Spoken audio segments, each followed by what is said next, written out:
Great. So let's jump right into the work. So it's nice to see you. It's nice to see you all in the third SPINTeams webinar, Entrepreneurship Coaches. And my name is Elina Waldman, and this is actually a very special webinar for me, because after 10 years of being a part of Chamber of Commerce, I have decided to go fully in my own business and in coaching. So this is actually my last webinar as a part of Chamber of Commerce. My education is in business management, the latest one being an MBA, and I'm also a practicing coach. So, and coaching, my theoretical coaching knowledge, it comes from Ericsson Coaching School. I'm sorry, can you please, those who are not speaking, switch off your microphones, because I hear some background noise. Yeah. So my coaching knowledge, it comes from Ericsson. Sorry, Elena, yeah. one moment. We are watching your presentation, but not only the presentation. It's like the display. I don't know. We can see the little presentation and the next slide as well. I don't know. For me, there's no problem, but only to let you know. We see your presenter's view. Yeah. Oh, okay. That's your presenter's view. That's very interesting. I hope that this doesn't disturb you too much, because no, for me there's no problem. But... Yeah, because I guess I will leave it like that. Okay, hide presenter view. How it is now? Wait a second. Now you're back in the working mode. So maybe you click presenting once more. Mm-hmm.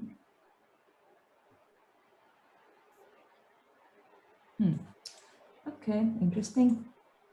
But while I solve this this issue, yeah. So the coaching industry, it's basically very how to say, deregulated, and the thing is that there are a lot of approaches. So maybe if you have already learned something about coaching besides these webinars, that actually your knowledge could be a little bit different. So it could differ a little bit. I'm sorry, I think that, how is it now? Okay. Now it's perfect. Yeah. So so let's see, maybe you have some different knowledge already about coaching, and let's see what new you can get from this webinar. But enough about me, about today's webinar. So I'm all about practice. So besides theory, there will today be discussions, there will be group works. And so my only request for you is to be active, to participate, and to keep your camera on, so that we have that, you know, interaction, that I'm not speaking with dark squares. And there will be one break in the middle of the webinar, just in case you get tired of me earlier. Just let me know, and we can take that break also earlier. And at the end of the webinar, there will be also an information about the project platform, as I understand from Nuria. So, and before we jump in the first workshop and in the first theory, I have 2 questions for each of you, so I can get the temperature. So I'm interested, what if there is any, you have practical experience with coaching? Have you, maybe there are some certified coaches, maybe you have been clients for coaches, maybe you have been to group coaching. This is a question I would like each of you to answer. And also, what would be your goal, your best outcome from today's webinar? So I will let you speak freely. If nobody speaks up, I will call your names. So let's see who is the first brave one to open the discussion.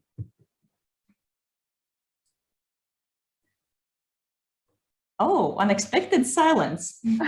So I see that Nuria has opened her microphone. Yes, but I only can say that I don't have any experience with coaching, but I think that is a very interesting field, and I would like to know more, because I think that but the short knowledge I have about it, I think that can be very useful for achieve your own, to improve your own competencies and be more, achieve your goals, no, in person, and help the others as well. So I would like to improve my competencies and my knowledge about coaching. I'm sure that today will be helpful as well. Okay, thank you, Nuria. So next in my screen, I see Nina. I am working as a coach. I studied media communication, and I'm working now on my own since about 8 years, and still teaching at university in Graz. And I'm teaching also a class in bachelor studies for economics concerning adult education, training and coaching.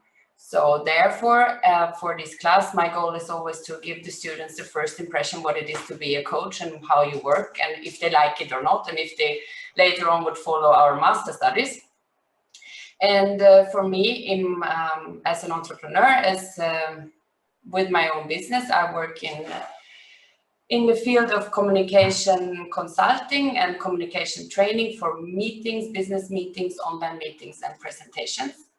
And the biggest challenge for me, of course, in the last years was to go more into online communication, even before the pandemic. But now the last 1.5 years was more or less only remote coachings, and they take like trainings take like 2 days with about 8 people. And for me as a trainer, it's a real physical challenge, energy-wise, to keep up there. So I'm curious about getting some new tools, maybe also concerning online coachings and trainings, how to keep people attended, how to ease up the situations, how to make them feel good in trainings when you're not sit person to person. Because I think also for us, what we will do here, helping the students after this program or the introduction or the education is finished, will be a lot online. Because like for me, I don't have an office at our university, so I am there for certain hours. But I think for students, it will be a lot beside university, beside the jobs they're doing to keep themselves upon the surface, that they will also get some information from us. Okay, thank you, Nina.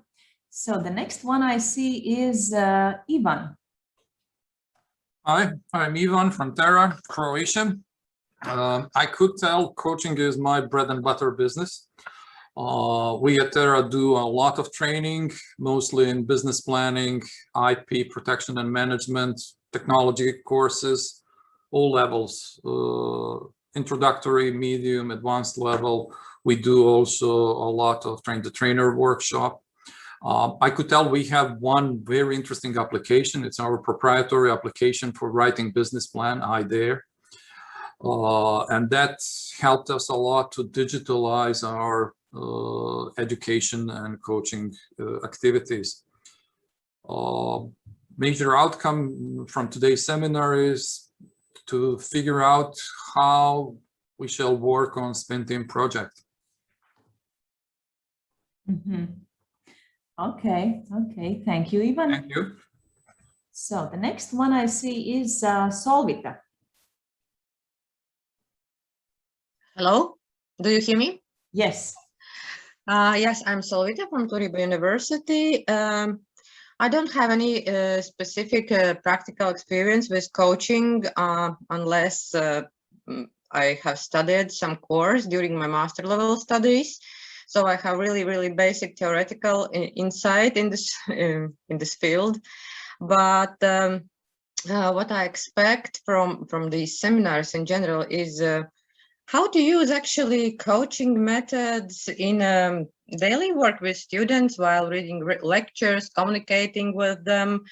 Just because, you know, we are business-based university, and our goal is to encourage students to get involved in building business, in being entrepreneurs. And I actually believe that using that kind of coaching methods could be helpful for them, even though not having the real coaching sessions, but through the teachers, through the lecturers, to give them some kind of push to get into it, to get into the business, to believe in themselves. Because I think that coaching in general, it's about how to improve the life, believe in self, reach more, and so on. So this is what I expect, how I could be helpful, maybe as a tool for them, actually. Yeah, in general, this is it. Okay, thank you. I think that I have one tool for your needs in my webinar today. Great. So next one is Barbara. Hello, my name is Barbara Mann from the Austria Chamber of Commerce. I have experience with coaching from the other side. I was client of coaching during my time as a leader, as a leadership, and I took coaching for questions guiding teams. I'm an absolutely fan of coaching. I really profited. And for today, I'm very interested to see the other side and how it can be implemented and what are the main stations for their own orientation during a whole coaching process. Okay. Implementation. Thank you. Thank you. Thank you, Barbara. Then Eva. Yes, hello. I'm also from Turku University. More or less, so it's already point the main important moments. I also used to use coaching in work with my students, yeah, time by time. I'm not so involved in coaching process, but still, yeah, need to use some methods. Yeah, so that's all. Okay, and what do you want from today? Personally, what's your goal? As always, something new, maybe some new tools, yeah, new knowledge. Yeah, that's always really important in each seminars. Yeah, something new. Okay, thank you, Eva. Then I see Christine. Hello, so I'm also from Turku University, and basically I think we are in the same line like Solvita started. So also me, I'm working with international projects. I'm teaching students, and I think the main idea of this seminar for us and for everyone from university would be the same, to find some new ways and new methods how we can work better with the students, support them, inspire them, and guide them, let's say, to be successful entrepreneurs. Yeah, because in my life I do not have so much. I haven't studied coaching, and I haven't had such courses, but I have been kind of coach or mentor, let's say, for the students, supporting their ideas, their projects, their startups. They kind of different activities, so I was kind of coach for them. Yeah, so I'm searching for new ways, new methods, how to perform better and support them better. Okay, thank you, Christine. Then David. Morning. I'm David Sanchez, David from CITEM, UPC, from Universitat Politècnica Catalunya. I'm a lecturer in a new digital media faculty, so my experience with coaching is probably non-existing. So from this point of view, we have from the expectations for the webinar and the whole 3 webinars, I would say, and the project for us, it's quite in the way of getting or understanding from my side personally how coaching goes, and we have like formal project, an internal formal project, to reinforce entrepreneurship here in the school, in the faculty, together with the actors we already have in the university, like an incubator from the university and others in the city. So it's like building a map and also building kind of a specialized path for digital projects as we have in the faculty. So video games, digital arts, multimedia, and so on. And probably this would be the most interest in the project. I mean, getting and understanding how coaching goes, and then being like kind of a link probably, and building a specific, where it's needed, a specific path for our kind of digital projects, let's say. Okay, okay, David, noted. So I'm sorry to pronounce it maybe not so correct, but Gernot. Thank you very much. Very well pronounced. Okay. Thank you. Yeah, I'm a teacher at the University of Graz within the master's program of business education and development. And we naturally have a lot of courses with coaching elements. For example, I'm involved in teaching in the field of business simulations. Nevertheless, I have no formal coaching education. So I'm really looking forward to this last part of the webinar series and to getting some additional insights. Okay, thank you. And Stefano. Yes, good morning. I'm Stefano from the University of Bari, Computer Science Department. Well, as a teacher and as the coordinator of some research groups, I have some practical experience of coaching, but no formal knowledge or formation on it. So I'm open to any possible information and knowledge that can help me in this very important activity. Actually, I have, let's say, no goals nor expectations, because I understand that giving a seminar to about 20 people in less than 2 hours hardly allows someone to develop any possible things. And since I'm, again, not knowledgeable with this subject, any possible contribution will be useful to me. Thanks. Well, thank you, Stefan. It will be very easy for me to exceed your expectations, so to speak. So glad to know. Yes, so Kaspars. Good morning, everybody. My name is Kaspars and I am from Turku University. I'm sorry for background noises. I'm next to the airplanes now. I have some practical experience because I've been coached, and I'm managing the team as well. So I use some of the coaching things that I have learned, though I'm not a professional coach, but I like those practices a lot. And I hope that today there will be some, again, new tips and tricks that we could implement in our daily procedures. Okay, thank you, Kaspars. Carlos. Hi, everyone. I'm Carlos from Universitat Oberta de Catalunya, and I have experience giving support to startups and spin-offs in implementing their business ideas. So what's my goal from today? I think is knowing some different skills from business ones, maybe psychological or interpersonal skills to apply in this support. Okay, thank you. And I see that Alessandra is driving. I hope that she can also participate. We don't hear you. Your microphone is off.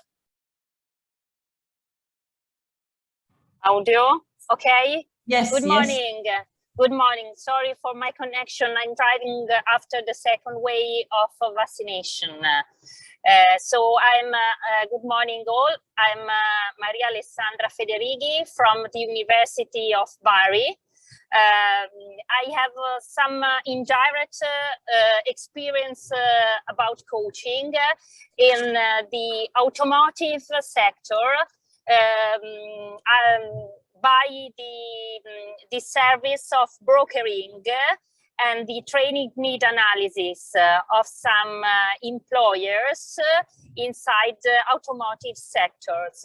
I have some expectation from these 3 meetings, especially how apply methods and techniques to support students startup. I usually work with companies, so it would be very interesting to find out new methods for students. Thank you. Okay, thank you. And I see that Angela connected. We have 2 questions. Your practical experience with coaching and what's your goal from today's webinar? Yeah. Hello, everybody. Very good morning. Sorry, I cannot leave my camera on all the time, but I promise to do it when I'm speaking or when I'm answering. So I hope that is no problem. Yeah. Well, I've been in adult education and training for a very, very long time. Till now, I'm working at university. I'm teaching students. I do seminars for companies in presentation, communication, train the trainer. And so there is always a coaching part of it. And I also do coaching for students who are writing their master thesis at the Chamber of Commerce in Austria. So I have a little bit of experience. I'm not a professional coach to say, but I think I know a little bit about it, and I'm so keen on and always interested in getting new ideas, in hearing of the experiences of others, getting new tools, everything. As Nina also said, some online things, because we have been training and coaching online for the last 1.5 years, and it was quite difficult sometimes. So I'm really looking forward to this seminar, to this webinar series. Thank you. Okay, thank you. Well, I think that I have heard from everyone that has cameras on, and I immediately apologize hearing all your experience. For those who are actually experienced coaches and work with coaching day to day, we will go a little bit back to the basics, because the first practice, what you will have actually will be practicing the first part of coaching session, and this is contract. But I hope that also those who are really practicing coaches will also hear something interesting, maybe from some different perspective, because we cannot build the tools once we don't have the foundation for the home, let's say.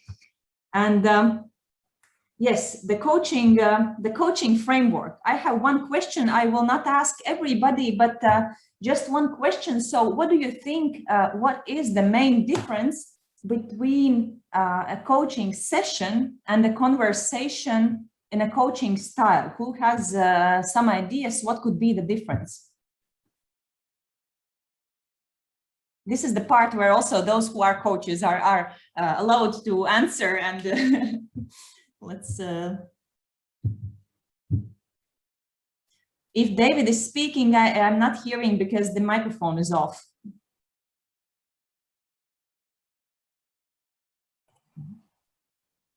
Some ideas. I definitely believe that, yeah. Yes, maybe it's the goal.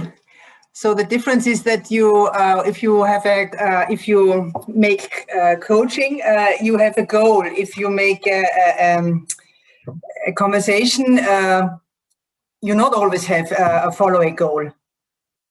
Yes, Barbara, that is very true. The difference between a very valuable conversation in a coaching style is the goal, because coaching session, it is goal-oriented. You need to have that contract, that first part, so that you know exactly where you go, you know where to keep your session focus, you know how to measure your progress at the end of the session. So this is the main difference. And actually, when you start long-term coaching, when you know that there will be a client that will, for example, come to 8 sessions to you, at the very beginning, there are 2 contracts. So one contract is for the long-term cooperation, what that client actually wants as a result of all the sessions. And another contract, let's say, is on the specific session. So this is a very, very important part, and you can call it a session only once you have that goal orientation and that beginning part. And the contract, of course, it can change. For example, you have a session or you have the long-term cooperation and you hear that something more valuable pops out. And as it's partnership with coach and client, you always ask, so I hear that there is something more important. So is this now the actual goal? And you create a new contract for that. And yes, the first group work will be in pairs so that you could create the contract. But before that, let's dive a little bit deeper. So this will be your manual for your group work, so you can take a picture and use it later. But first of all, the contract usually is future oriented. In coaching, we do not fix past. I know that you heard that also in the previous webinars, but it's future oriented.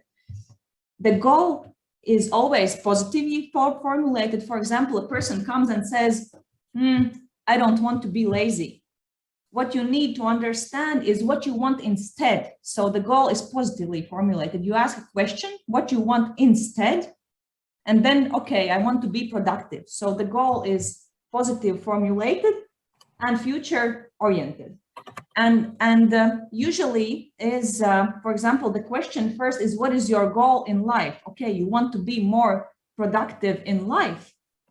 But it's clear that during the session, we cannot do magic and the person cannot become productive during our session. So the next question is actually about the session. Okay, you want to be productive in life, but what would be the best outcome from this session so that it could help you to become more productive in life? And the next stage is importance. And the simple question is, why is that important for you? And basically, I will show you a very simple example. For example, a person comes and says, okay, I want to create a business. Okay, you ask, why is that important for you? And he says, well, I want to earn more money. Okay, but why is earning more money important for you? Well, I would like to travel more. I would like more freedom. And then you ask once more, okay, but why is that important for you? And he says, I would like to get new experiences. My life would be more interesting.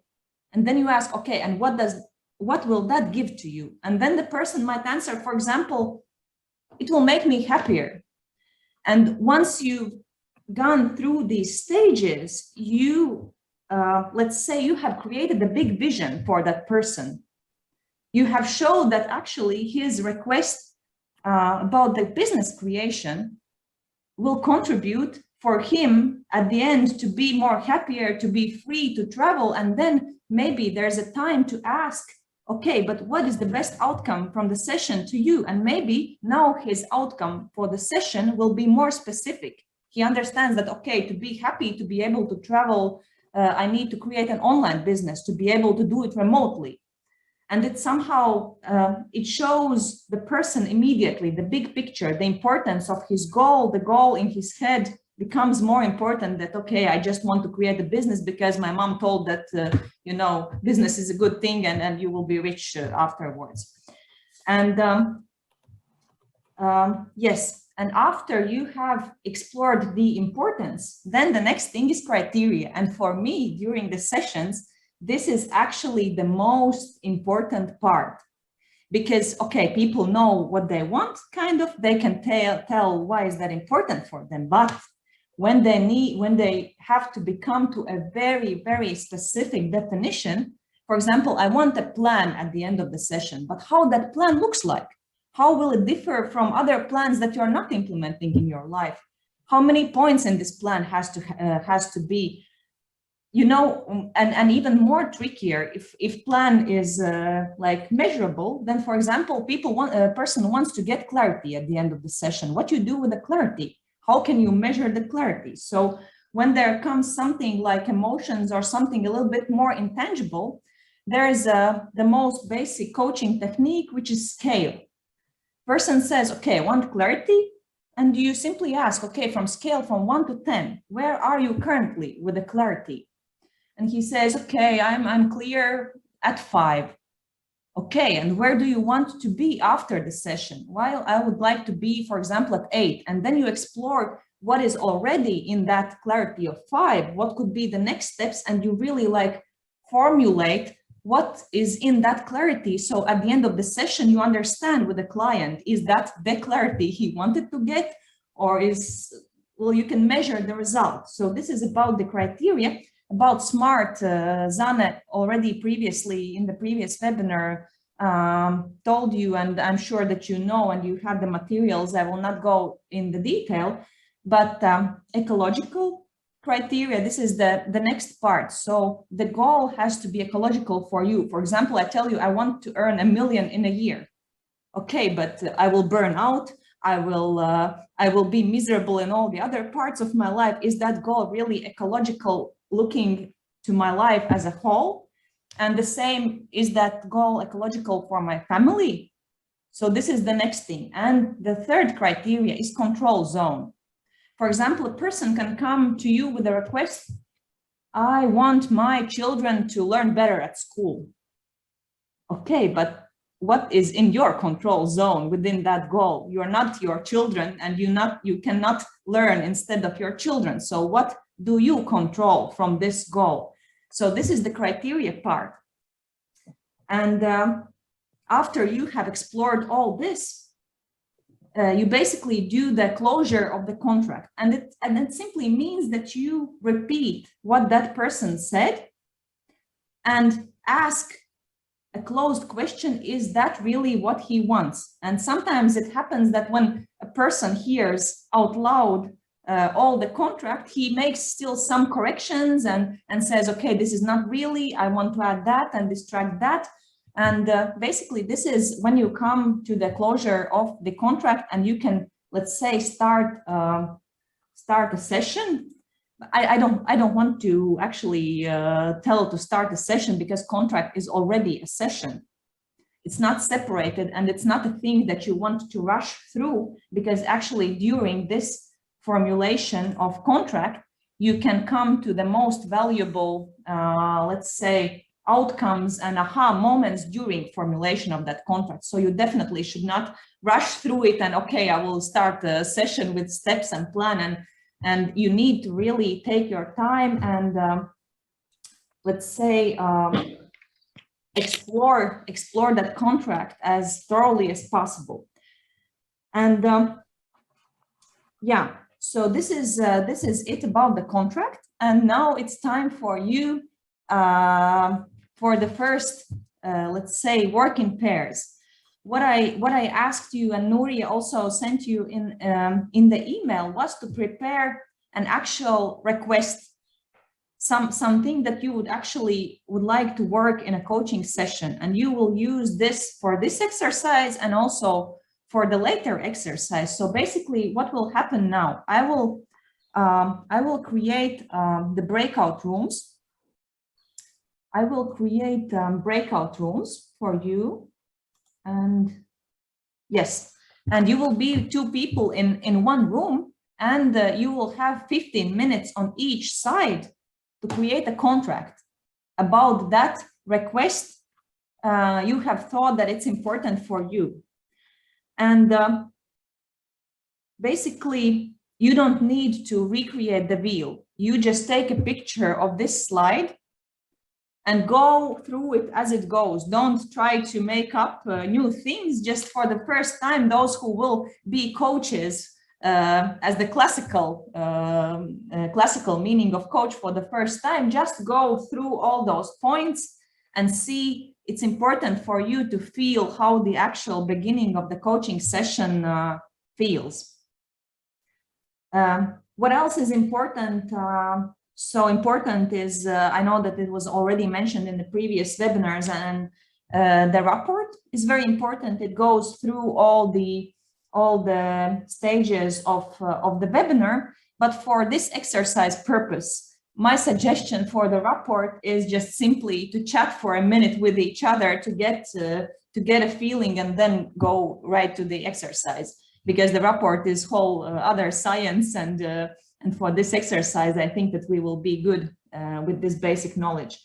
And the person who will be the coach, you keep, let's say, neutral. You just ask questions. You don't tell your opinion, and you don't show, let's say, your reactions about some questions, because there are sometimes, for example, when a client comes to you with a request that is personally meaningful for you, or that might seem controversial, but you, as a coach, you keep coach position, you're neutral. You're totally neutral to, let's say, to the request that the client comes to you. So before I split you in groups, 2 people in each group, do you have any questions about the exercise? You will have 15 minutes to one part, and you will measure time yourselves, and 15 minutes to you will change the pairs, and then we will come out in the again in the common room and discuss how the exercise went. Yes, I see that Angela has a question. Yes, yeah, but I think you answered it. So it's 15 minutes on the whole, or 15 minutes each? 15 minutes each, but please please measure the time yourself, because I'm not sure if I can give you a hint when the first 15 minutes is over. Okay, so each of us has to have an idea about what about the coaching topic, for example, and yes. Each one is the coach then as well to the other person. Yes. Okay. Yeah, the topic could be really, I don't know, you want to decide where to go to holidays. It doesn't have to be some very deep and meaningful thing which you will open up and then will, okay, and this is it. So any other questions before I split you in the groups? Yes, I have one more. So I come up with a topic that I have, let's say, I don't know where to go for a holiday. And then Gernot is my partner in the team. And then Gernot should coach me to a result. Not to a result, just through the contract. Okay. Once the contract is done, once there's a closure and your coach says, okay, you want this and it's important for you because of this. And at the end of the session will be this. And you said, yes, this is what I really want. Then this exercise from one part is done. Okay.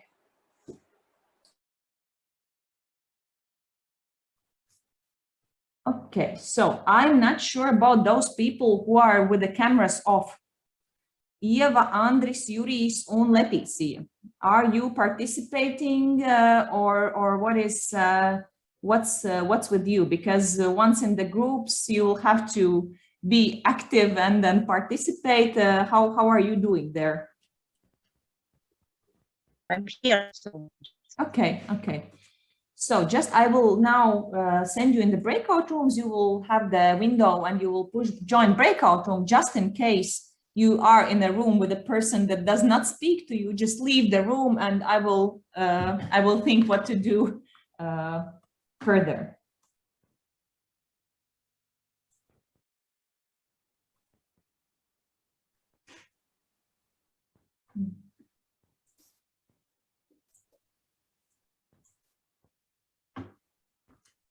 After 11 seconds, all the breakout rooms will close, and we will let's say summarize this exercise. And I will also tell in English the tool I was speaking about. Yeah.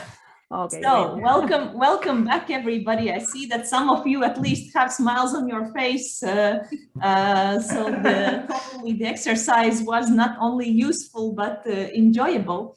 So who wants to share the thoughts after the exercise, or maybe you have some questions? I already had a small discussion with the colleagues who came out earlier, so I will share let's say what we discussed later on. But now I would like to hear from a couple of you. How did it go? Yes, Angela is ready. Yeah, I'm going to start because it was such a nice experience. Yeah, I coached Kaspers and he coached me. So I will tell you my experience as a coach with Kasper, because he talked about his plan of a surprise visit to the US to his brother in spring. One second. We need, yeah. Sorry, Angela, we need to ask Kaspers, is he willing to share? Sorry. Yes. Yeah, because maybe this was a little bit private. So Kaspers, are you okay that Angela tells about your, okay. Well, if anybody knows my brother, then no, but I believe no one here knows my brother. So we will keep the secret. Okay. We will keep the secret because it is a real story. It is a real story. It is a real story. Yeah. Sorry about that. Yeah, of course. Yeah, we can only make it now public. Yeah, if Kaspers agrees, but he has agreed. Good. Yeah. So the project is a surprise visit to the US. Yeah, next spring.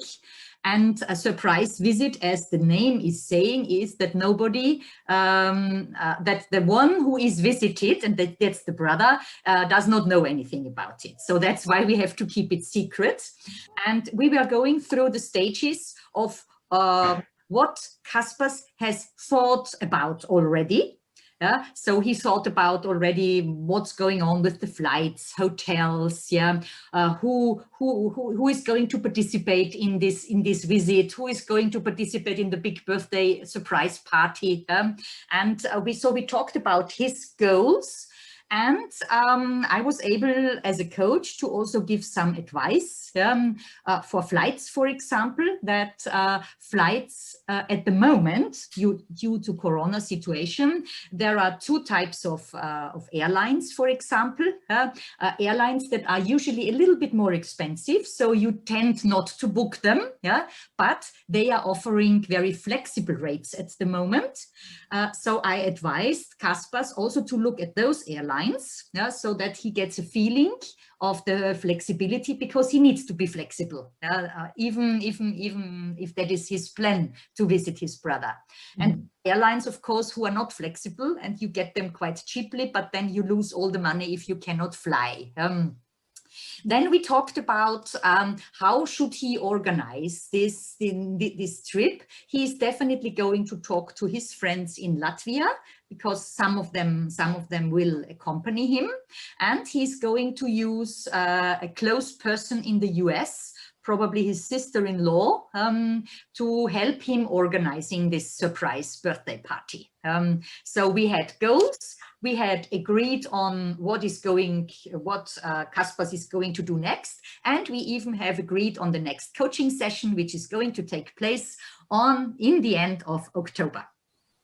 Okay, I hear that you actually went over the contract and already in session. Is that correct?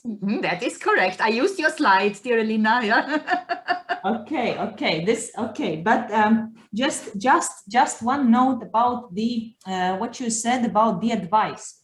We already spoke with colleagues who went out a little bit earlier on from the rooms. How will you actually apply this knowledge you gain through these webinars in real life? And it's understandable that in universities you will most probably combine coaching, consultations, mentoring, and all of the tools you already know and learn and stuff like that. So in that case, when you position this as let's say coaching plus consultation, giving advice is totally okay. But if it's a pure coaching session, there is no advice. There is no advice. Okay. Yes, you just listen holistically, you ask questions, and let's say you don't even with your questions lead the person to your direction. Okay. I don't know that. Yes, this is if it's pure coaching. But as we already spoke, that of course, for example, especially for the students, and then there I will share also our little discussion with Christine. So she asked me a question. She sees how the coaching can be applied, for example, for life. But when a student comes to you your goal in a career center or university basically is all about career, business, and stuff like that. Most probably you will not coach him or her about deep life questions. So how to do that? So basically one approach I will share you in the email is a simple coaching exercise where you can, by asking questions, create a vision for the student. Let's say, what would be his ideal work environment? What would be his ideal job content? What would be his ideal colleagues and everything like that? And he creates a great vision answering your questions. And afterwards, just in case you have a deep knowledge in your local companies, you can even ask, okay, are you interested in me giving you advice? And you say, I see that this company and this company and this company is very relevant to the vision you have created. And this is how you can, let's say, make a little bit of shortcut for the person. He has a vision which has a very tangible criteria, and once he applies to a job, he can see if that company actually provides these things that that student will find useful. This is a good combination of, let's say, coaching technique and also giving advice. Because why we need to be very careful about giving any advice. Advice might not work. You might give the best advice that works for each of you, but that specific advice might not work for that person, even if you had the best intentions. And then the person, let's say, tries out your advice. And what happens? Well, at the end, he thinks that we are bad coaches who gave bad advice. But when the person creates the advice from within himself, gets the resources and advice, then he follows, let's say, his inner things and the framework, and you have let's say least possibility to make mistake as a coach of giving irrelevant advice that works for you but not for the person. Okay, but I want one more person to share, maybe more from the perspective what questions you had, maybe what you learned from this exercise, and then we will have a short 10-minute break because I see that you're already like the energies are quite down. So who wants one person, well, who is ready to share some thoughts after the exercise, the questions or learnings, or what was interesting or what was dreadful, or I don't know. I can move on if it would be interesting, but if nobody else wants to, because I believe me and Angela, we have already talked. So anyone else? Oh, I see Nina. Nina has raised a hand. Okie doke. But it's no issue, Kasper. I just wanted to be nice and to jump in for the group. That was all. What I learned in our exercise, I was in a team with Carlos, and I saw here again that it's really important that you repeat what you have heard. So in the sense of, did I understand you right? Did you mean like this and that? Or what I heard was. And I think this is the only true confirmation we can get if we understand other people, right? Because we, of course, always reflect based on our experience and knowledge. And so that was really helpful. I liked your schedule. So we had that both on the phone and we went through it as it was stated here. For me, personally, it's a weird wording with contract. For itself, I will have never thought about it in that way. So that is like a contract, but this is totally fine. It's just about the word. So we handled ourselves through. We went down till the closure. We had found out that in both of our cases, so for both sides coaching, it was quite hard to set up this criteria that shows you if you reached your goal. Because we took really personal goals or personal issues, stories that we are in right now in our life, and it's not always so easy to measure. It's not like you can measure money, or it's not like measuring time. It was more about subjective feeling, of let's say like work-life balance or focusing on yourself or things like this. So more things that are harder to measure. Anyway, we tried, both of us, to with questions. We asked the other one, how could you measure that? So what I saw is that just to ask that question keeps people thinking. And by thinking about how can I measure, it appeared that both of us defined the goal better. So in a way to make it more measurable. Yep. That was what we saw. Okay. About this is a great example you mentioned about that feelings. Maybe I didn't describe in detail, but this was the scale I was talking about those intangible things that you cannot really understand. Okay, what is the clarity, or what is the balance, or where are you? So basically, what you do in such cases, you try to measure it on a scale. You say, okay. We did so. We did so, because I said, okay, and if I do as Elina said, then I should measure it now and say I stand on a 6. And I want to achieve a 10, of course. So we tried this. Okay. That was helpful, yes? Okay, great. And one more note to what you were saying about returning the, let's say, closing the contract or agreement. Yes, this is really important, but there's one thing you need to be really careful about. The first thing is two things, actually. The first thing is not to return anything negative that client says. This you already go through the formulation. You try to ask questions in such a way that everything is formulated, let's say, positively. And the second thing is when you return that closure, it's important that you return it as close as possible to what client actually said. If he said that it's, I don't know, interesting for him, don't say it's exciting for him.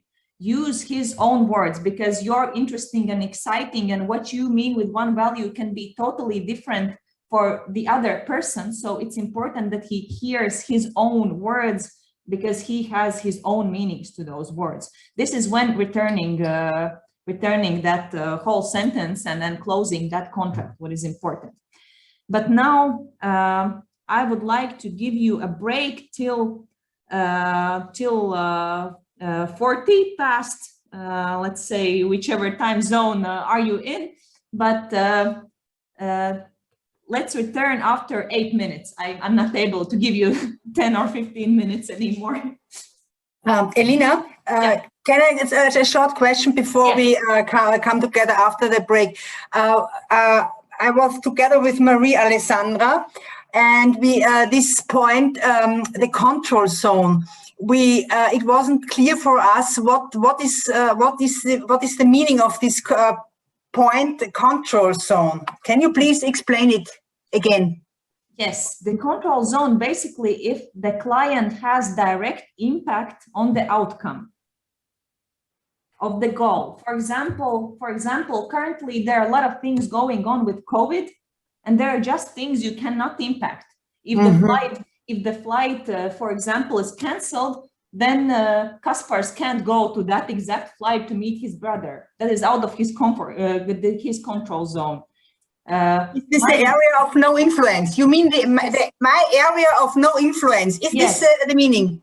Yes, this means you cannot directly impact the goal. My example was with the children and the mother who said that her goal is to get her children to learn better at school. But what is that she can impact exactly? Because she cannot learn instead of her child. Okay, she can create plan how she can help him to learn. She can create environment at home that he finds better, that he can better learn. But her contract cannot be to make her child to learn better, because she cannot be her child.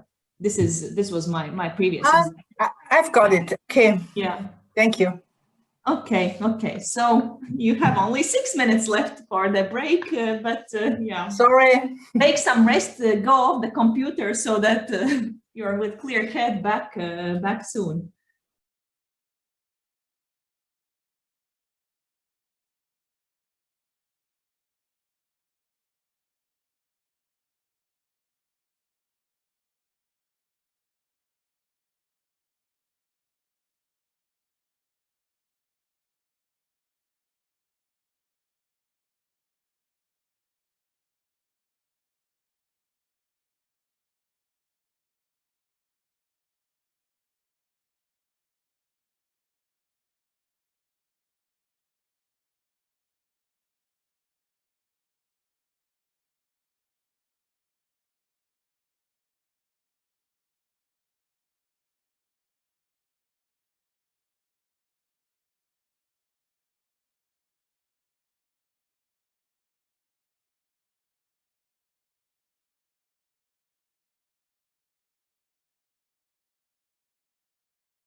Okay.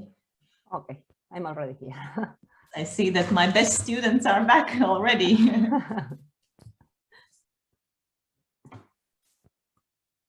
So I hope that you got some energy and will be ready to survive till the end of the webinar. We will have one more practical workshop a little bit later. But now I recalculated the time and I will need to skip some discussions, but I will still, let's say, explain you the things. So hopefully that the rest will join very soon. But now there is the logical level pyramid, which was also as one of the points of this webinar. And actually, I already showed you a little bit how you can climb up to that pyramid. And I showed you that with the example about the person who comes with you with a request that he wants to create a business. And then with those questions of importance, that person climbs up and up and up until he understands that that business creation will bring him happiness. And why is this? Actually, there's a whole lot of science behind this pyramid. I can send you later on some materials to read on your own if you haven't seen this concept. But I will very simply, how can you use it as a coach? As a rule of thumb, when a person comes to you with a request, for example, with a behavior, he wants to do something, then the answer for that client lies in a different level of the pyramid. You together with the client, you will find that solution in a different level. Let's put it like that. For example, it might be in both directions. For example, a person might be a dreamer. He might have a very big vision how he wants to do everything, but he is incapable of seeing the actual next step. So this means that you will actually climb down the pyramid ladder from the whole big picture to actually practical things. And vice versa, when a person comes with a very practical thing, he might maybe created even a detailed plan of something, but he cannot see the big picture, how it fits in his life. So basically, as a coach, especially during the contract, but you can do it also during the session, it's very valuable that you climb through those levels of the logical pyramid. And let's say I will try to implement this in our next workshop, so you can actually try how it goes. But now I will very quickly move through the rest of the let's say coaching process. There is one mistake. This is not active listening. This is holistic listening, what is meant to be there. But the main idea is that after the contract is done, you proceed with the session. And actually, if the contract is really deep and you really explore the contract very deeply and very thoroughly, the actual session can be really short, because the person can have the aha moments during the contract. And there might be that you even need to ask a couple of questions and you are like already finished with the session and the person gets the outcome that he has come towards. So basically the session contains of coaching questions and techniques. And just one question about the questions. So what is the difference between open and closed questions, and what do you think, which questions are used in coaching?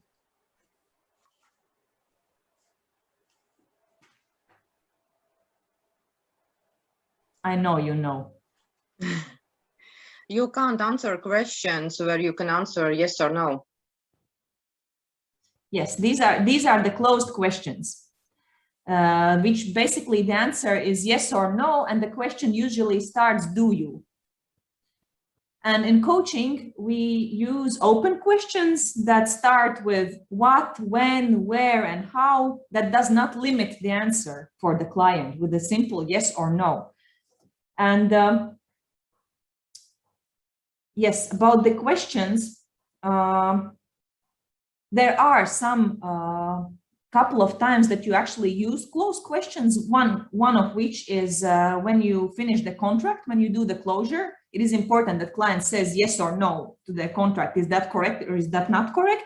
Or for example, if there's some decision to make during the session, do you want to move forward with this topic, or do you want to move forward with this topic? There are very rare cases when we do use them, but basically the session contains from open questions that does not limit the client to simple yes and no, let's say, answers.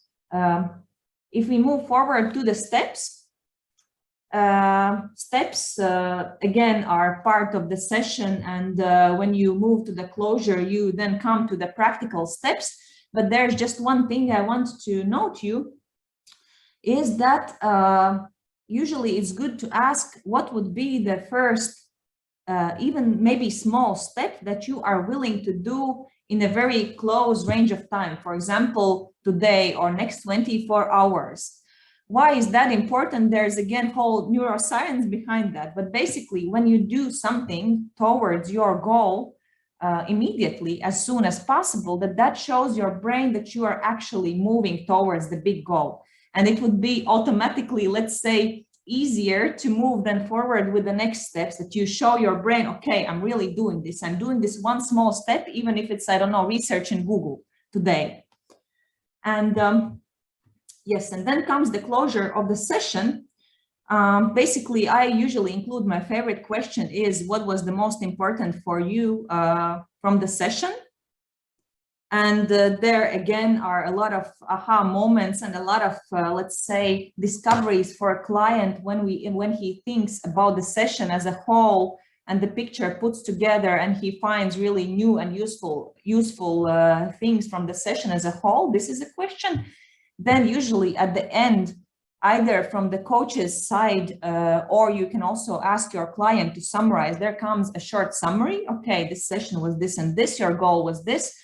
You created such and such steps, and it is in line with the goal that you established at the beginning. If there is sometimes when a client establishes a goal and you understand that the goal is not reached at the end of the session, it is also important for your peace of mind and for client to ask if it's okay that the goal is not reached, because sometimes the client has already got an incredible value for only half reaching his goal, and the goal at the very beginning doesn't matter to you. Why it is important and why I usually do that, because I, as a coach, after a session, I feel the client didn't reach the goal. Maybe I'm guilty for that. Maybe something was not right. When you ask that, and the client says, okay, no, it was really valuable for me, and I did this and I did that, and it's even more valuable than the goal I established at the beginning, then you as a coach also get the peace of mind that everything was good with the session. This is, I usually do it really for myself. And at the very beginning, there is, let's say, a recognition for the session. And this is, you say thank you to a client, but in such a way that, how to say, that inspires him to move forward. You include in that thank you, you include his values, you include his maybe main outcome of the session, and you really recognize his work during the session. You do not need to motivate him. I know that you can do that and you will do that. It's like, let's say, it's like the summary, the recognition, how well the client has worked during the session and in line with his values that he mentioned previously. And very, very quickly, just 2 sentences about the report. I know that you have already spoken a little bit about that, but at the beginning of the long-term cooperation in coaching, it's usually that you create a psychological contract. What does that mean? In putting it very simply, it means that you agree upon rules that are okay for both of you. You ask simple questions. For example, what has to happen so that you feel freely during the sessions? How will I know that you don't want to answer to some question? Maybe I dig too deep and you don't want to answer. And if I dig too deep, you become resistant and don't answer afterward. You simply in a simple conversation create a psychological contract of the things that is important for you and that might be important for the client. For example, if there is emotions in the session, what should I do? For example, if you start crying, what should I do? Of course, you can change those rules afterwards. If a client starts crying, you ask if he's ready to continue the session or something like that. But it's really, let's say, at the beginning of the long-term cooperation, it's like with any other cooperation between people. You need to establish trust and to agree upon the rules that are important for both of you to move forward in the partnership. And if you see that the person comes to your session, let's say frustrated, nervous, or something has really happened before the session, my strong suggestion is if you cannot get the person out of the frustration state, the best way is just to reschedule the session. If you can, for example, you can do a simple, I don't know, breathing exercise. Just breathe 10 times with the client. Ask what happened. Ask if he is ready to work. And really see, because if a person comes to your session with a mindset that something bad has happened during his day and he has different thoughts, he will not be able to be fully present in the session and it will not be valuable. So if you can get the person out of the frustration, it's even better to reschedule the session.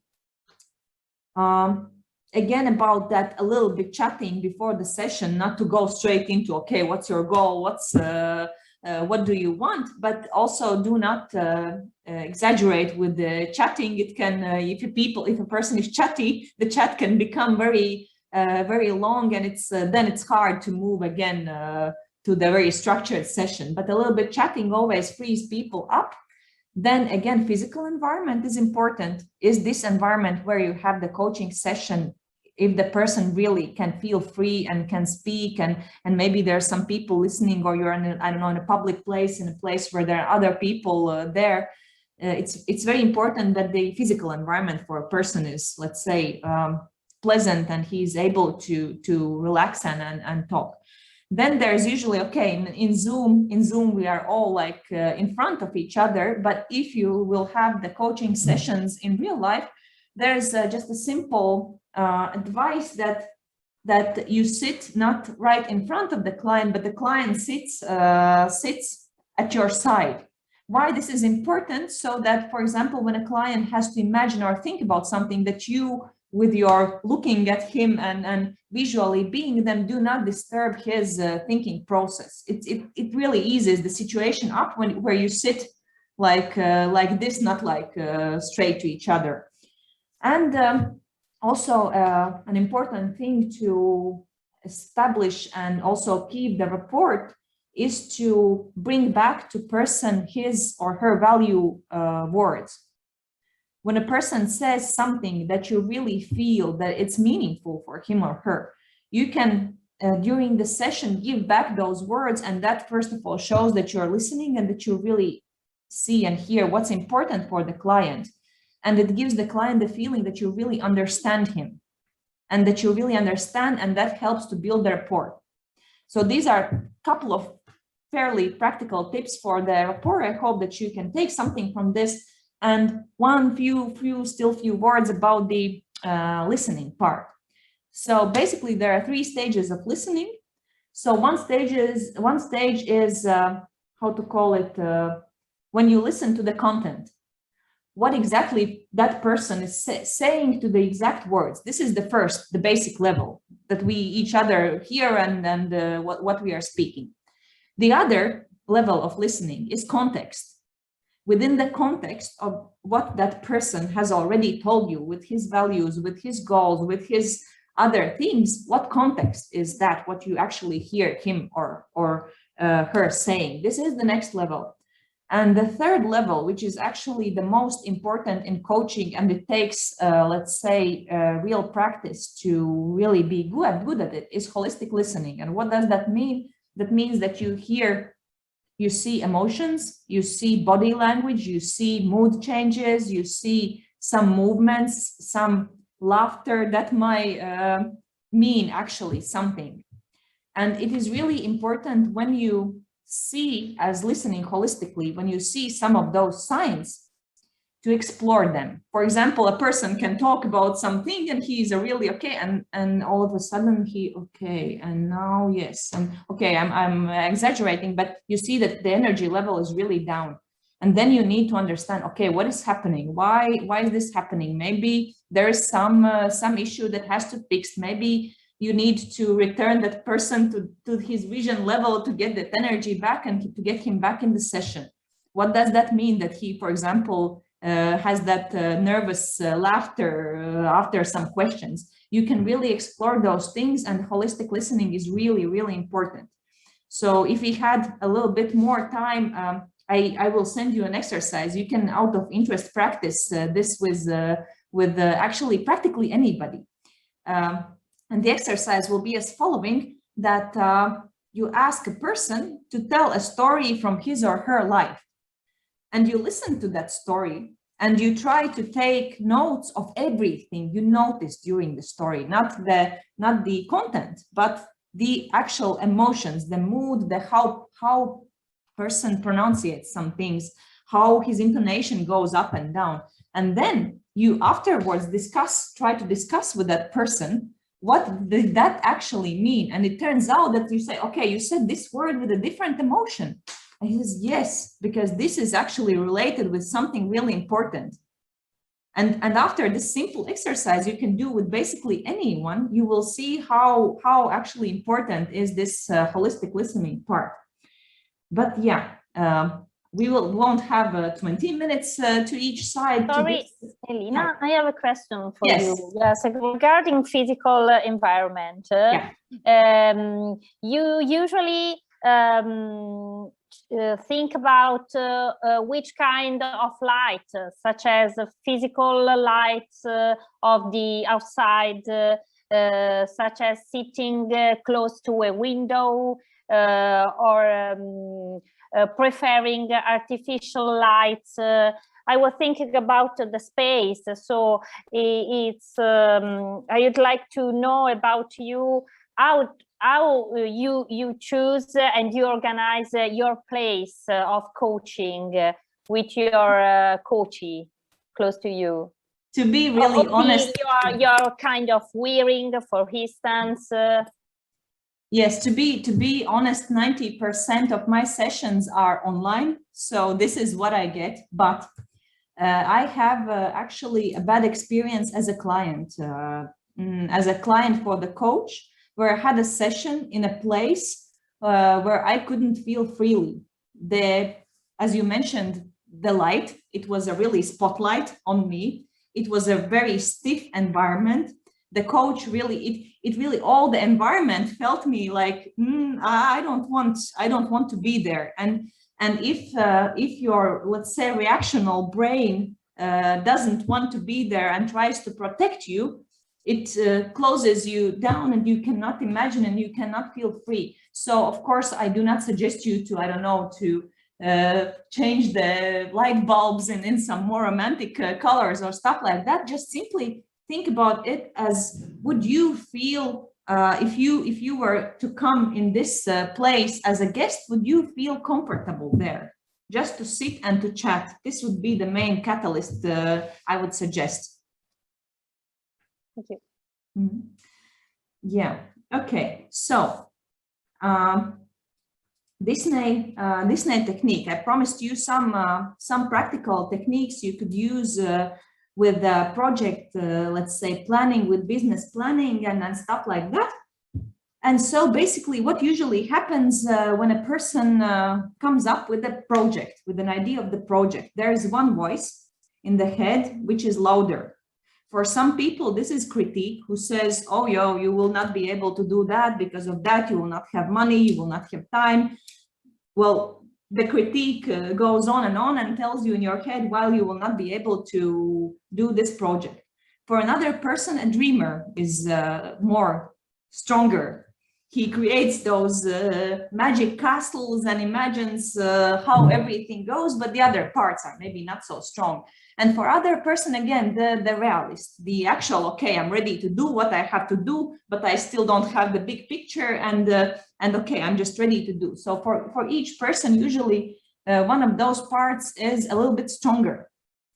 And the idea of this exercise is actually it's quite similar. Maybe you have used the 6 hats method, but it's basically the parallel thinking when you at one time take only one of those dreamer, critique, or realist and think about your project. For example, if it's a business project, the first comes dreamer, and he dreams and builds up that magic castle and that big picture and imagines and makes that vision.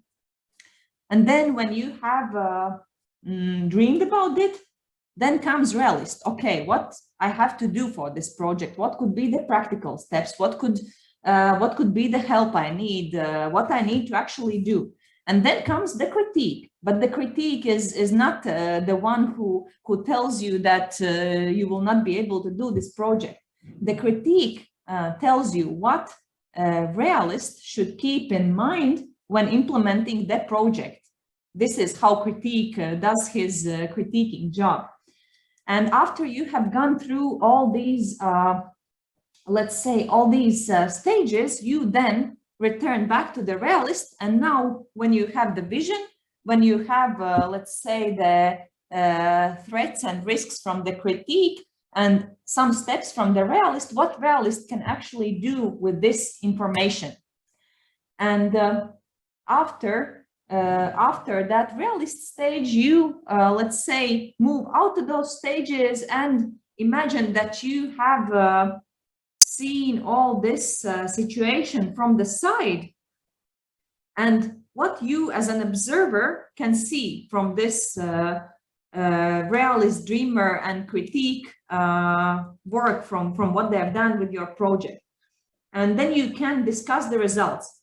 My suggestion is, okay, not my suggestion. What would you like to do better? Because I can send you in a very quick group work to try out this Disney technique for 10 minutes each side.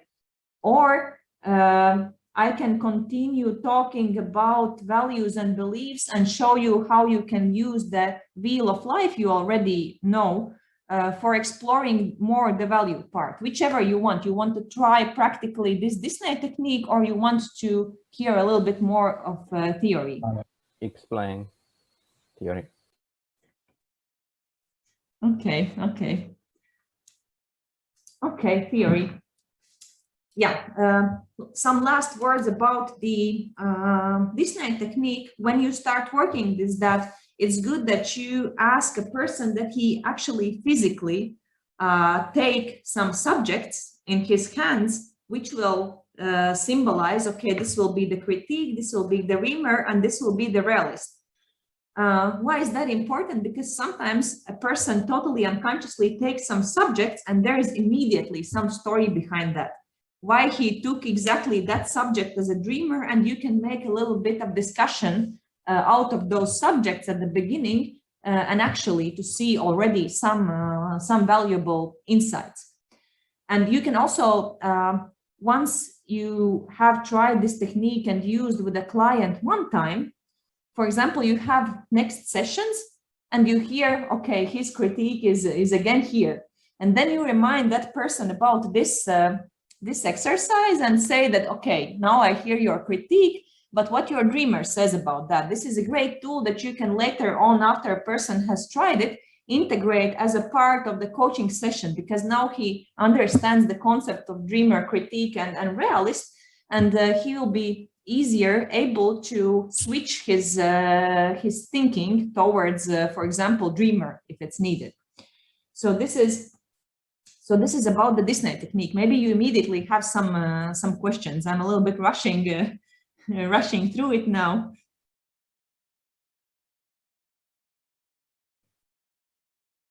Okay. Yes, about both values and beliefs. Maybe a couple of opinions from your part. So why do you think that values are important in coaching?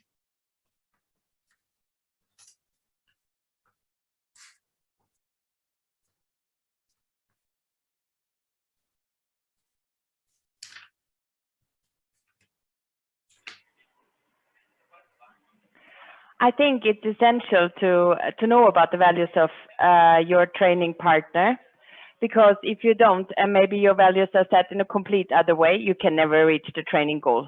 So I think to find out about these values, this is already, I think, within the contract, really useful within those first conversations that you have, to find out what are the values of that person, which must not meet your values, and then adapt to that. And that is also coming along with a question. Would you say, Elina, if you feel as a trainer that the values of your customer or client do not fit the process of reaching the goal they want to achieve, would you talk about that, or more or less show them, or not? Or do you go with their values? I will not definitely show directly. I will not tell that I think that your values are not in line with your goals, but actually I think that from my experience, when you deep dive into the values, and usually you don't do it in the first sessions, it's already when the rapport is strong after the fourth session maybe. The people, we dive deep in those values, and the person himself comes to the conclusion that this project might not be in line with those values. This is really how it is from my experience. But basically, yes, what are values? They are, let's say, they are attached to all fields of life. This is why it is important to understand it, because if for a person in a career direction, for example, value, you discover that the value is as such, it also means that the value is also important in the other directions. And once you know the values of the person, it's really easier to work, because you can, let's say, also adjust the questions to the person's values. And also, if the person knows his values, he can also create for himself, let's say, he has more motivation actually to reach his goals once he sees the direct connection with the values. And the main difference between, okay, beliefs and values. Under every belief actually lies a value, but once you hear that a person says some belief to you, you can explore that belief deeper, and then below that exploration, you can actually see what value is behind there. Because beliefs can be controversial, they can be against your beliefs, and they are formed somewhere from person's past experience and stuff like that. But underneath, there still is a value. So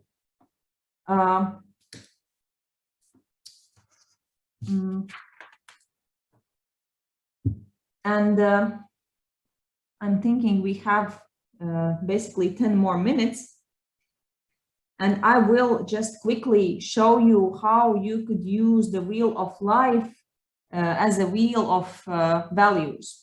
So basically, previously you seen the concept of wheel of life. You draw the cycle, you divide it in the parts, you see all the let's say fields of life. You discover where person is at currently in that field. You discover where he wants to be, what steps he has to take. Then you usually choose the key area.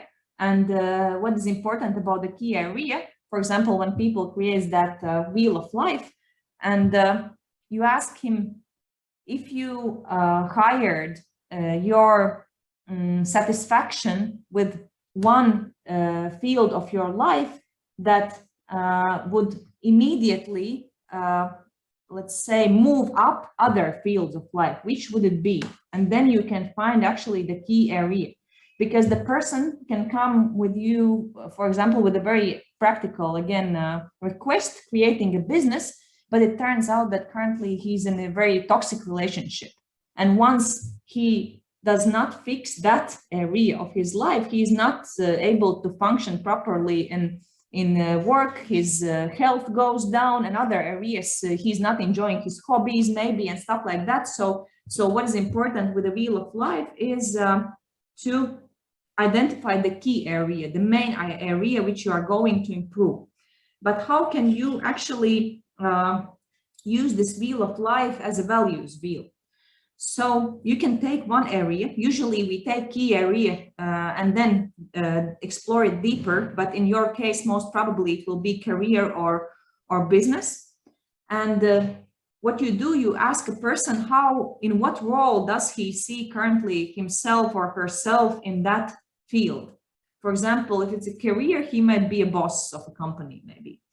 And together, again, you draw the same circle. You name the circle and you ask the person what are some values that are important for him in that particular field in career as being a boss.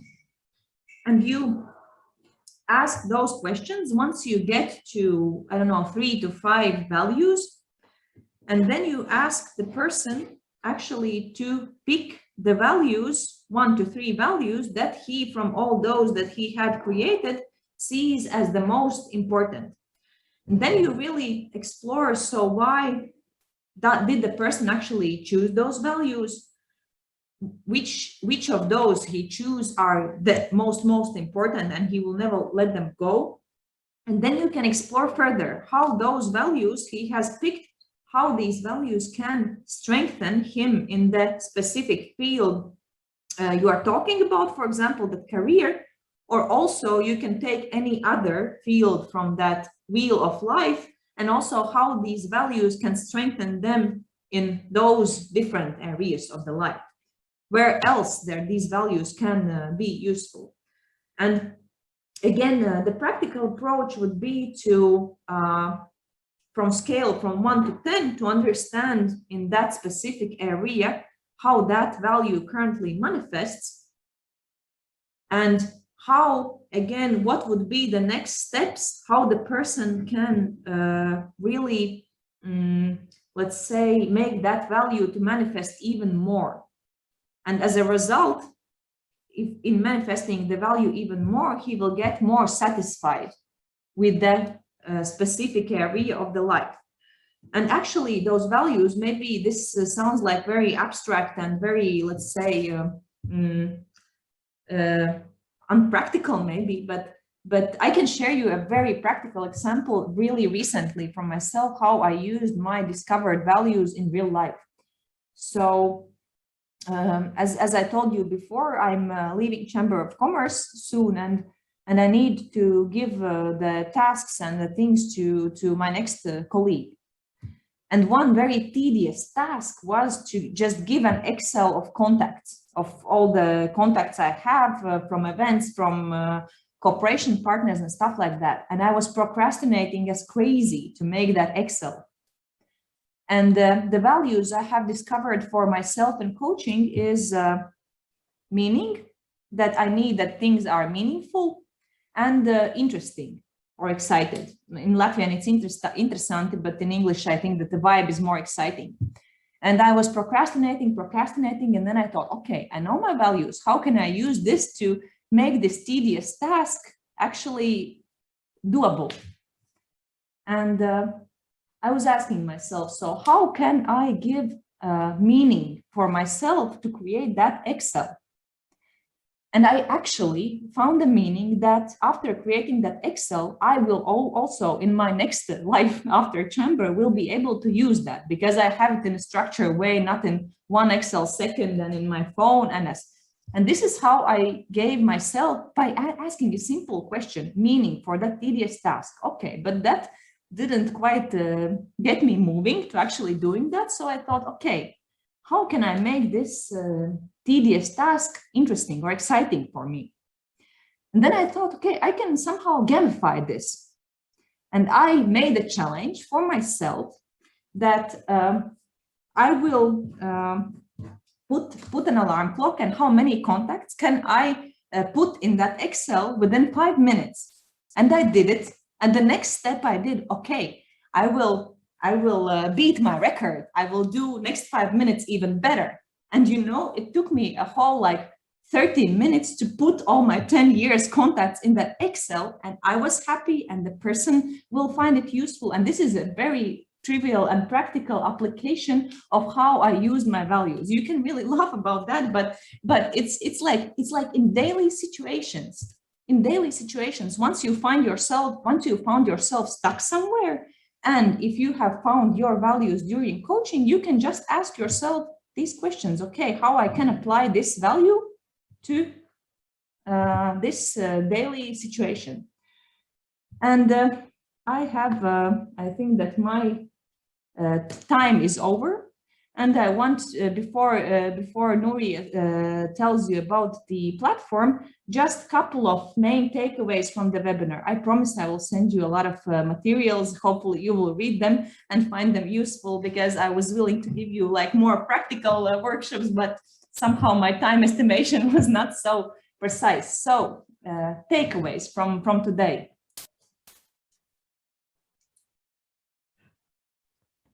Thank you very much, Elina, for your presentation. Has been very interesting, a lot.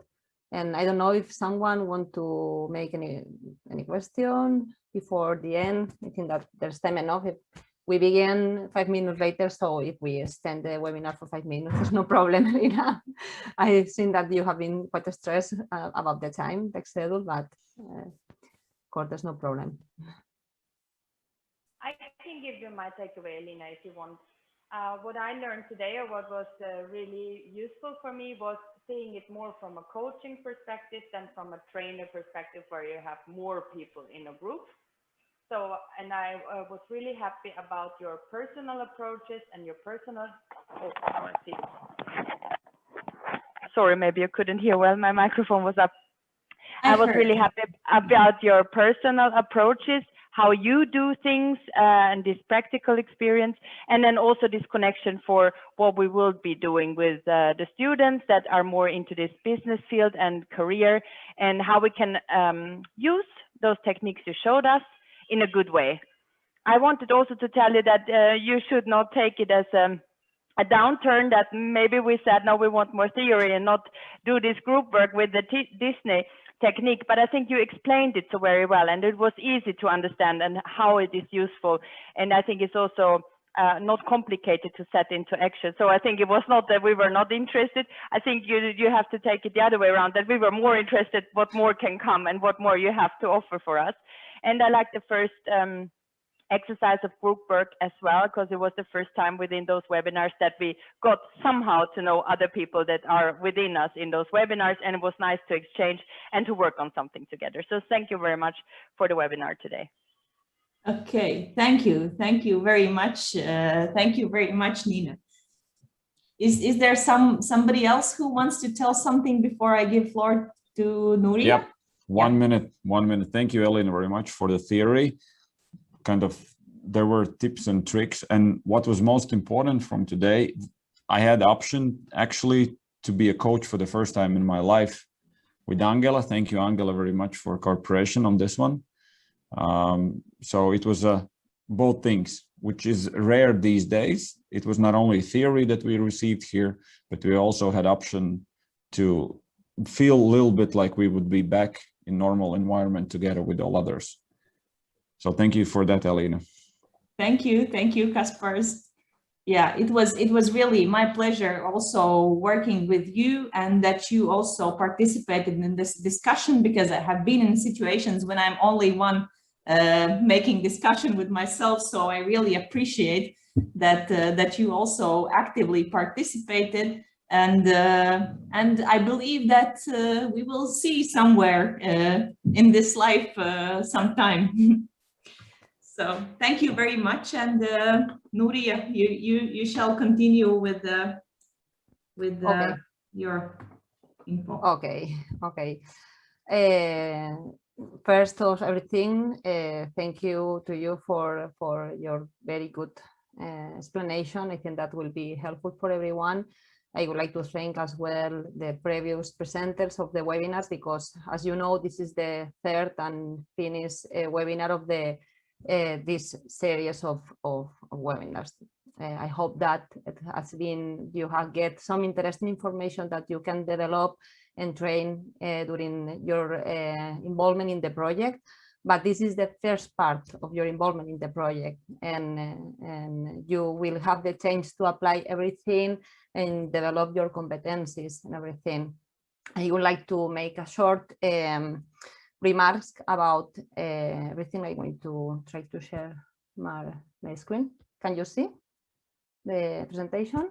Yeah. Yes. It will be very short, because my idea is that that Thomas, from one of our partners, will make a short introduction of the international cooperation platform, that you will be involved in working with the students there, and you will have the chance to motivate them, help them, and make an international networking and relationships, and help the students to get involved in teams, new projects, and develop their own ideas.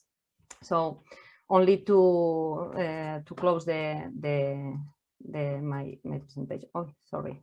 No, it's been only remind you that you are a very important part inside of this project, because the international cooperation platform will put together all the staff involved in the project. You will be there will be the students, mentors, business mentors, investors, the administrators of the partners, universities, and everything. And because we would like to create, as we already explained, an entrepreneurial ecosystem inside the higher education institutions. And the idea is that everything has to be connected, and everyone works in the same direction, making that the students, they will be entrepreneurs and start founders that can participate in the project, can make their future or their projects more successful and long lasting, no? On time. About the coach pathway, you already have completed the training with these 3 webinars, but there's still pending the training on the international cooperation platform. That it's very important, because there's a lot of things that you can do inside with the future will-be entrepreneurs that will be included here. And regarding the project involvement, of course, you will be developing your own activities as you have been developing until now. And but hopefully you will be able to detect entrepreneurial potentials and skills. You will be able to support. The future will be entrepreneurs, make it in building, motivating them to make networking and develop their entrepreneurial competencies, and all together will be put inside the international cooperation platform that, as I already explained you, will be inside. There will be entrepreneurs, entrepreneurship coaches, mentors, business mentors, investors, and all these ecosystems to help the future entrepreneurs to build their opportunities. And as already Elena and our previous presenters explain you, there's a difference between teaching, coaching, and mentoring, and all of you has different profiles, and you can develop, depending of the moment, your own competencies in teaching, coaching, and mentoring. But of course, the aim of all your competencies in the different fields, the aim is to help to the entrepreneurs. And now with this knowledge, hopefully you will be able to help more the future entrepreneurs. And regarding the international cooperation platform, I'm not going to explain anything else. You have already have this infographic with information, but now I will give the floor to Tomás, because he will explain the platform that I'm sure that will be very interesting for you. And only to remind you that suppose that in September, before the will be internet will be included inside the platform, will be held another training, but only regarding the platform, to let you know how it works and how to interact inside this platform. So now, Tomás, the floor is yours. Or Alex, I don't know who is going to explain the platform. It's going to be two of us, actually, but I will start. Thank you, Nuria. Okay. Hola. Buenas tardes. Hello to everyone. I'm Tomás. I'm in Barcelona, Spain, and I'm part of, well, I work in the partner which is called Polygest, and we are in charge of the International Cooperation Platform, as Nuria was remarking before. I'm very happy to be here with all of you because I want to stress even more how important you are for this project, the coaches. It's super important, and we know because we've been watching the previous webinars, and we'll watch this one when it comes for home cinema as well. We could not be before, so we will watch it afterwards as well. We know that you've been gathering here tools and talking about methods of coaching and how to support the best way possible the would-be entrepreneurs inside the SPINTeams project. And today, at the end, we just come to show you what is the definitive tool or the actually interconnection tool that also works for developing projects. And this will be just a teaser. My colleague Alex will show you a little bit around the platform. And then, as Nuria said, we'll be having a training around September where we choose the dates and we will speak about it. So the dates are not closed at all yet. And Alex and I will be conducting this training on how to master or use this platform. Without further ado, I'll let my colleague Alex to introduce you to the platform. All right, thank you very much, Tomás. So the platform is so dense that it does a lot of things, but I will show you just in a couple of minutes because I know we are really near to the end. A couple of functionalities or the most important parts that you are going to use really soon, because all of you are going to be invited in the platform and you are going to be able to participate, to play a little bit around, and definitely is going to be a really important piece of the project as well. So we are inside already. Every user, even a coach, student, whatever, is going to have their own profile. This profile is shareable. You can put here your information, your social media, and the most important part for the users, for the students in this case, are their projects. So everyone is going to be able the project that they are developing inside the platform. So let's going to present something that we are going to have. Officially, this is the SPINTeams Hub. This is the private space where all the community of SPINTeams is going to be connected. We are going to be able to interact in many ways here. We are going to be able to make posts, Q&As, share ideas, make an offers. So we have different ways of interaction here. We are always, we have also the possibility to divide all our hub in different groups to monitorize every specific segment. We are also able to create events like conferences to promote it, or competitions of ideas that we will do something in the end as well. Yeah, there is different functionalities that are going to be really useful for that. We have the possibility as well to see the whole community.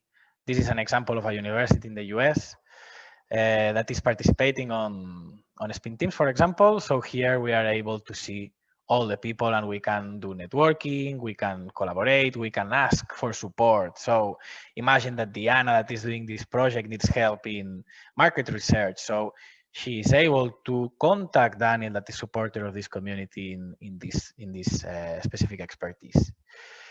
I want to show you also something that is really important for you probably. a coach. So the platform has itself their own library of content. So this is something like extra that you are going to be able to give to the users. They can be able to use the whole library of content of Rebel Base, all the methodology that is created by us. And just for you to know, we have different professors in the team. They are teaching in different MBAs around the world. So all the content that is here in the platform is use it in the classes, and it has an academic basement, what is really important. So all this content, I will show you how it is, just for you to know really, really fast. It has different parts, different sections. Inside every section, there is different steps. And in every step, you can see different workshops, different ways of interaction. Sometimes our Rebel maps, as we name the templates, popped up. These Rebel maps are for doing the activity, etc., etc. So as you can see, there is different workshops, different activities. The platform is guiding you through the process all the time because you just need to click next, next, next. And what is amazing here is that a real business plan is automatically created, and I will show you an example right now. Once the user is doing all these activities. So this is the whole library of projects that is inside Rebel Base right now. Just for you to have an example, we have 988 projects divided by these industries. And I will show you an example. When the team or when the user finalize the whole content that is in Rebel Base, maybe some of this content, you will manage it. I mean, we will train you about how to use the platform. We will train you about how to do it. Don't worry, we have a lot of time. You will have also time to play around. But what is good is that in the end of the project, the users are going to have something like this. In the end, it's a live business plan that you can share and that you can download as a PDF as well. From here, you can see the profile of the users, of the members of the team, and the whole business plan. It has a lot of possibilities, a lot of personalization possibilities. And yeah, this is it more or less. Something really important here as well is that the community is able to give specific feedback in every segment of the business plan. So I can't wait to see all of you as a coaches, all of the mentors and the stakeholders of the project, giving a specific feedback in every segment of the projects of our students. With that said, it was just a really, really, really short introduction. There is other functionalities as well, but I wanted you to see the three main pillars we can see of the platform. So the first one is the library of content, so the learning part. The second one is the interactive part, where the people can give feedback from each other and do things together in this collaborative space. And the third one is the networking functionality, the possibility of allowing users, coach, experts, investors to have a real space where they can interact with each other, and many things can happen if we put all these people together in this collaborative space. So I tried to be really fast. Thanks, Nuria. Thanks all of you for being here today. I let you the scenario to finish the webinar. Okay, thank you very much, Alex. I would like to clarify about the Rebel Base platform as well, that each higher education institutions will have their own space inside this hub created, but they will be able to interact with them and create international teams to develop one idea that can be interesting for people from different countries. So we need to find out the best way to make the people of the different higher education institutions to interact and find out if they have the same interest in one field, and to build international projects inside the platform. And at the end of the project, hopefully some of them even will get some financial support because there will be investor inside. So, okay, thank you very much to everyone. I don't know if someone has any questions on everything. Yeah, one thing, Nuria, because I forget, Sorry. totally forget that we needed to summarize in 1 minute one thing. So sorry, Okay. Tomas, you can go. Actually, it was a good moment for questions, quick ones. If you have any clarification, and I will use the question and answer like a good entrepreneur to put my content. So if you have any question about the platform around on the top of your heads, that does not require a long explanation. Seems pretty straightforward, right? Everyone's excited. So I just wanted to one more time put the highlight into your roles, because we worked with this platform before, and the results of the projects produced in the platform with someone like your role helping is totally different than just leaving the would-be entrepreneurs alone. As Alina I got to listen when she was talking in the end, the motivation that you can give them and examining their values and going with them, it's super important. But thanks to this platform, it will be also good to see how they can form these international teams and work together. And taking this role of coach or facilitator, as I usually call it, in previous projects similar to this one, using the activity feed or posing them questions, making them interact with each other, making feedback and asking them to give feedback to other people, it's key, and for sure is setting the would-be entrepreneur for success in their projects. With this is all. Okay, thank you very much. Thank you very much, everyone, for your participation. Thank you very much, Tomas, for your clarification as well. And a lot of thanks to Elena and all of you for all your passion and participation in these webinars. I've leave the link for the survey in the chat. Please remember to fill in. And see you in the next webinar of the Rebel-based platform. But as Alex and Tomas has already said, they will send the invitation for going the platform in a short, because it's ready to begin with the work. But the webinars for the entrepreneurship, for the students who will be entrepreneurs, the first one will be in November. We will try to begin to work in the platform before, but the students will be included inside around October, November. So we have time to get the training and get used to the platform. So thank you very much for everything to everyone. Thank you, Nuria. Thank you. Thank you to Thank everyone. you. Have a nice Bye. summer. Thank you very much. See you. Bye. Thank you.